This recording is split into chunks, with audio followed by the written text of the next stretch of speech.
Թերևս այս անգամ ձեզնից սկսենք, պարոն Կարապետյանի առիթ ունեցել ենք լսել նախորդին։ Պարոն Թաթոյան, այստեղ նախ դատարանից սպասելիքների մասին, թեև մի քիչ միամիտ է հնչում այս հարցը Նոր Հայաստանի օրինաչափությունների համատեքստում ամեն դեպքում։ Իհարկե մեղմ ասած միամիտ է հնչում, եւ ուզում ասել, որ Սամվել Կարապետյանն իրականում ոչ միայն քաղբանդարկյալ է, այլ պատանդ է ուղղակի, որովհետեւ քաղաքական իշխանությունները ակնհայտ է, որ նրան ազատությունից կամ քաղաքական իշխանությունների հրահանգով հարուցված քրեական հետապնդումը ակնհայտորեն ազատություն զրկելը նպատակ ունի հետ պահել նրան իր գործունեությունից եւ սա կարծում եմ վաղուց ծրագրված քայլ էր եւ ուղղորդված քաղաքական հստակ հայտարարություններով, քաղաքական հրահանգներով եւ ազատություն զրկելը ամբողջությամբ տեղավորվում է դրա մեջ։ Ես դրա համար եմ ասում, որ իմ կարծիքով Սամվել Կարապետյանը պատանդի կարգավիճակում է։ Պարոն Թաթոյան, տեսեք, այս ընթացքում մեղադրանքը, այսպես ասած, համալրվեց, նոր, այսինքն փոփոխվեց, նոր հանգամանքներ իբրև թե ի հայտ եկան, համենայն դեպս պաշտոնական պարզաբանումն է դա, այս առնչությամբ ձեր դիտարկումները, արդյոք սա կապ ունի նաև Կարապետյանի առաջնորդությամբ, գաղափարական առաջնորդությամբ թափ առած այսպես շարժման հետ։ Գիտեք, այստեղ իրավաբանություն չկա, ես չեմ տեսնում այստեղ իրավաբանություն, այստեղ պարզապես քաղաքական հրահանգների իրավական ձևակերպում է արված եւ արդեն այս պարագայում անիմաստ է, գիտեք, հասկանալ այս հոդվածն է, այն հոդվածն է, ակնհայտ է, որ խոսքը քաղաքական հետապնդման մասին է, ինչ հոդված է ուզունադրվի, քաղաքական հրահանգն է հիմքում։ Հիմա այս արդեն մեծ հաշվով նշանակություն չունի եւ ես այո դա կապում եմ Սամվել Կարապետյանի գործունեության հետ,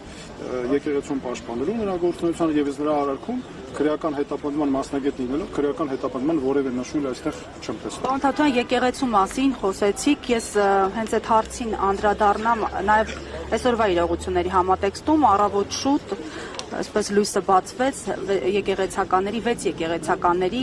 ձերբակալության եւ քննչական կոմիտետ անելու լուրով այս առնչությամբ իհարկե ընթերցել եմ ձեր դիտարկումները այդուհանդերձ նաեւ լայն հանրության համար խնդրեմ ասեք ինչի համար է այսպես արվում հասկանալի է նաեւ որ արչեվում ինչպես նշել է Փաշինյանը, այսպես Էջմիածնի ազատագրման գործընթացն է, արդյոք նաև ՊՀՓ-ի համար են ճանապարհ բացում այս ձևով։ Սա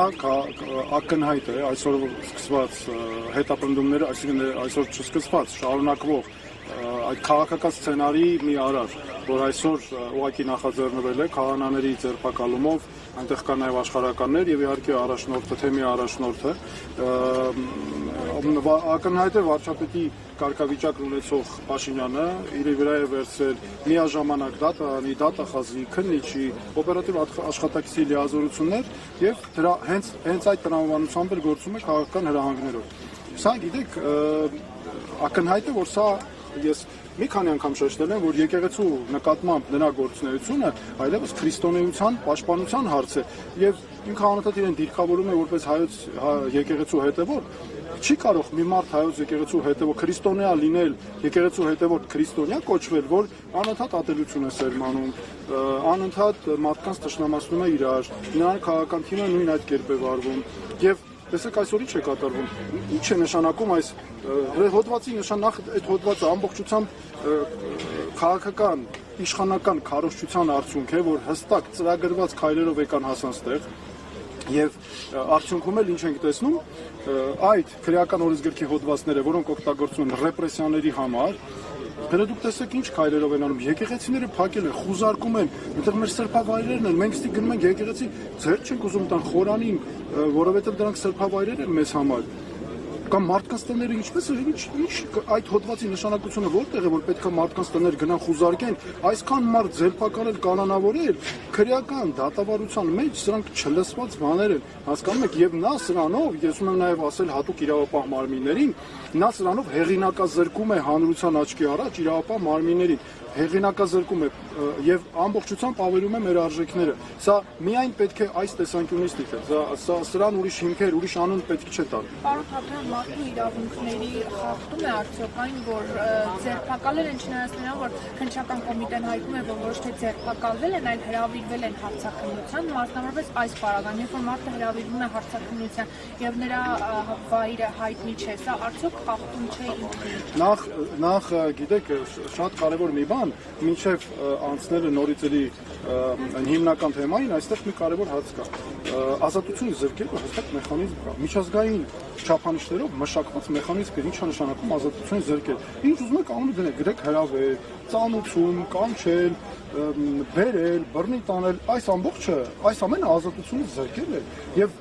այն որ փաստաբանը այսօր ասում է, ես պարոն Զոհրաբյանի հարցազրույցը լսել եմ, ասում է տեղը չունի որտեղ են այդ մարդիկ, դու պատկերացնում ես այն ինչի։ Սրանից ավել ռեպրեսիա, քաղաքական այն էլ հրահանգով իրականացվող եւ շատ կարեւոր է մենք հասկանանք աղբյուրը, արմատը որտեղից է գալիս։ Տեսեք ինչ է տեղի ունենում։ Կառավարության ղեկավարի մակարդակով, այսինքն ամենաբարձր մակարդակով արվում է քաղաքական հայտարարություն, որոնք պարունակում են քաղաքական հրահանգներ իրենց մեջ։ Թաքնվածել չի անգամ բացահայտ։ Դրանից հետո հաջորդում են պատգամավորների քաղաքական հայտարարություններ, ուղղորդումներ դրան։ Հետո տեղի ունեն միանգամից իրապահմանների գործողություններ, բայց որ առավել հատկանշական է։ Հələ տեսեք, ամեն անգամ այս գործողությունները շատ սիրուն համընկնում են ադրբեջանական իշխանությունների հոգևոր առաջնորդից եկող հայտարարությանը։ Ընդամենը մի քանի օր առաջ ադրբեջանական հոգևոր առաջնորդը էլի նորից գնացել էր միջազգային այս անգամ հանրության մոտ, էլի բողոքում էր հայոց առաքելական եկեղեցու դեմ, հայոց առաքելական եկեղեցին պատերազմի քարոզիչ է, ռևանշիստ է, բայց խաղաղության, բայց ժողովուրդ ջան, դուք նայեք իրենց բառերը, մեկին մեկ համընկնում են, հələ մի հատ վերցեք տեսեք։ Ինչքան էլ ուզում է հերքեն ասեն, չէ, փաստերը խոսում են բոլորովին այլ բանի մասին եւ այստեղ շատ կարեւոր է մտադրությունների բացահայտումները, դրա համար եմ ասում, որ սա ծրագրված, հստակ, միասնական քաղաքականություն է, ցավոք սրտի դրան մաս են դարձնում իրավապահ համակարգը, ես դրա համար ու դատական համակարգը նրանց բոլորին ասում եմ, որ սա նաև քայլ է հեղինակազրկելու իրավապահ մարմիններին ու դատարանին եւ այո սրանք հենց այդ հետապնդումներն են։ Պարոն Թաթոյան, Նորմալներ Արմանյանը փաստաբան ասաց, որ երկու հոգեվորականի եւս ձերբակալել են, տնից վերման են ենթարկել, սակայն տեղ չեն հասվել, իսկ թեմի առաջնորդը ուղղակի անհետացել է այս մեջ։ Ժորժ ջան, այստեղ ընդհանրապես խոսք չկա ասելու, իրավական գնահատականներ չկա ասելու, ախր սա այնքան ակնհայտ է, այս հոդվածը ծիծաղել է քրեական դատավարության գիտության մեջ իրավական չափանիշներով միջազգային որ մեկը ուզում եք ձեռքները դրեք որ վրան ոչ մեկ չափանիշով սա չի ենթարկվում մեկնաբանության այս հոդվածներով այսքան մարդ ձերբակալել, կալանավորել, խուզարկություններ, գալ տներից տանել, ցույց չտալ, գաղտնիության պայմաններում դիմակավորված դուք պատկերացնում եք սա ինչա։ Այս հոդվածները ակնհայտ օգտագործում են ռեպրեսիաների համար, սրանք պետք է իշխանափոխությունից հետո սրանք պետք է անմիջապես չեղարկվեն, այնպես արվեն, որպեսզի այս հոդվածները ինչ էլ որ լինի, իրական ծառայի նպատակին սրանք դարձել են իշխանության քաղաքական հենարանը ապահովող հոդվածներ, քրեական համակարգով ռեպրեսիաների համար։ Պարոն Թաթոյան, տեղյակ եք, որ Դանիել Հովհաննիսյանի հաղորդում ներկայացրել Տեր Արամի Պետրոսին տված հարցազրույցի հիման վրա։ Տեղյակ եմ, տեսել եմ փաստաբանի հայտարարությունները, դե ինչ ասեմ, հիմա էլի իրավապաշտպան է պետք, որպեսզի իրավապաշտպանից պաշտպանենք մեր քաղաքացիների իրավունքներն։ Հիմա ինչքան էլ ուզում եմ մարդը արդարանա, ասի ես չեմ նպատակ չեմ ունեցել, փաստ է որ ակնհայտ է որ փոխանցում է կարծեք թե եղել, այս հետապնդում կարծեք թե ոնց հենց այդպես էլ կա։ Եվ ավելին ասեմ ձեզ, հələ տեսեք ինչ այսպես խելացի շակերտներում ասած քայլ է իրենց տեսանկյունից, ոչ թե իրենք են անձամբ նախաձեռնել պետությունը, այլ քաղաքացիական հասարակության այսպես անկախ այո հնկը է դիմել ինչ ա եղել բա հկնել դիմել է բա ոնց չանենք բա պետքա քրեական հետապնդում բա անօրինականությունը ոնց թողենք մնա հələ դու տեսեք ինչ հստակ կապվում է սա այս շղթան շատ պետք է հստակ հասկանալ եւ ես կարծում եմ առաջնահերթ նշանակությունն է այստեղ ինքնուրույն քաղաքացիական հասարակության ձևավորումը որ ցույց չտակ նման բաներ Եվ մեկ հարցադրում ես ունեմ Հայաստանի վարկանիշի տեսանկյունից, որպես նաև իրավապաշտպան, մարդու իրավունքների նախկին պաշտպան, ինչպես է գնահատում սիրողությունները։ Սա այս ամենը Հայաստանի միջազգային վարկանիշին, սա ասում եմ որպես Հայաստանի քաղաքացի, որպես ցանկացած դերակատարումով որ վերցնե, սա պարզ մարդկային հստակ բնորոշում է։ Սա Հայաստանի կամ իրավիճակ է, Հայաստանի միջազգային իմիջը լրջորեն վնասող հարց է սա։ Հələ դուք տեսեք նաև ինչ է կատարվում, հիշում եք այս ռեպրեսիաների ֆոնին, բառապաշարը բա օգտագործող, ամբողջ միջազգային մամուլը ծաղրում է մեր բարձրաստիճան պաշտոնյաներից, սկսած կառավարության ղեկավարից սկսած, ինչ բառապաշար է օգտագործում։ Այո, միջազգային իմիջը ժողովրդավարության համակարգը սա վնասում է, այս